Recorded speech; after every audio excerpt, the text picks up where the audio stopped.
Tim Neis is one of our panelists this morning. He is the GM of Swizzlesticks Salon and Spa, as we've established, in Kensington. A very successful place, may we say. Yeah. Why are you so successful? For a number of reasons. We've been in Kensington for 26 years, one location.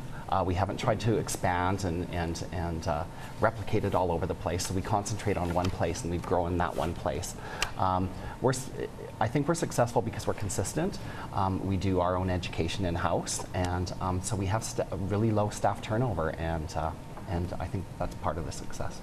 And part of it is what you guys do sort of on the more sustainable side of things, is you use products and do things within your business that are sustainable. Absolutely. So our commitment when we first started Swizzlesticks was to be an environmentally friendly company. And so everything that we do, from starting with our power, we're 100% wind powered. With all of our recycling, we recycle everything in our facility that we can. With 50 staff, we throw out less than one garbage bag a day. Everything else is taken off the grid and recycled. Why is that important? To you, personally, to you personally, why is that important? Because in North America, we live way beyond our means. Our environmental footprint is huge, and so we all need to do what we can to make that smaller. There's lots of waste generated in any business, and I think that there's a lot of ways that we can take that out of our whole waste cycling and go and repurpose it and reuse it and have less of an environmental impact. Are there enough places in Calgary doing things like this? And maybe you guys can all kind of talk to this as well, because you all have a running theme here. But what do you think we have enough, or should we have more? There's definitely more that can be done, and I think there's great leaders like Swizzlesticks that we can get inspired by. And then we're also all members of REAP Calgary, which I know has connected to me to resources to help me do this, because it can seem very overwhelming, but I think you can start someplace. Yeah. So there's lots that can be done. Aline, does it make a difference to a consumer knowing what Tim just said about his shop? I think it does. Whether or not they show up, whether or not they frequent the place?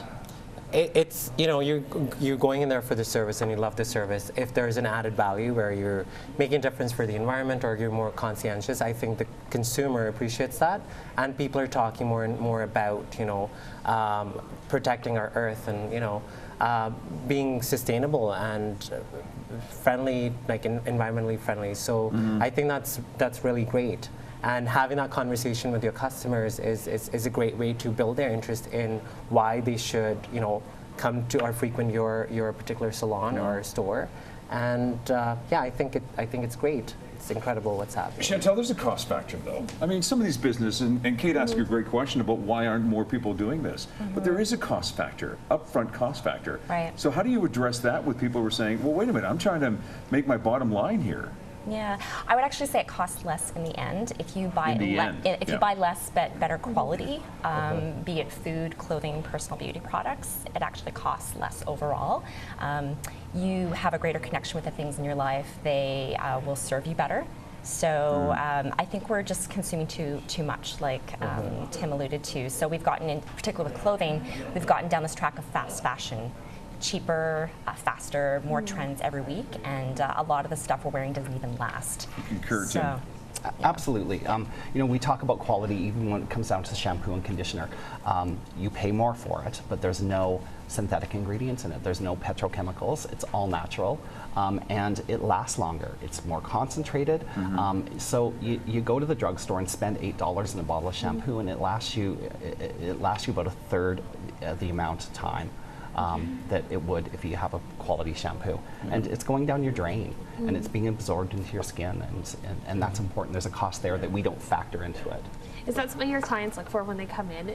Are they coming in for the sustainable side of things and those more eco-friendly type things? Well, to see Tim as well. He's got great people over there.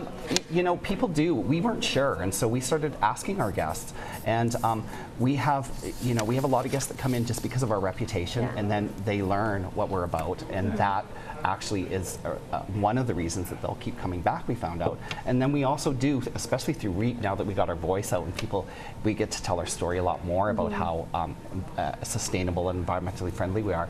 We have people that come in specifically for that, so absolutely it plays an important role. You know, and the key point is awareness, right? I mean, that's why we're here today. I mean, just bring awareness, and whether it be with products or with services or whatever it be, you three are doing a great, great charge. Tim, thank you for being here on the panel this morning.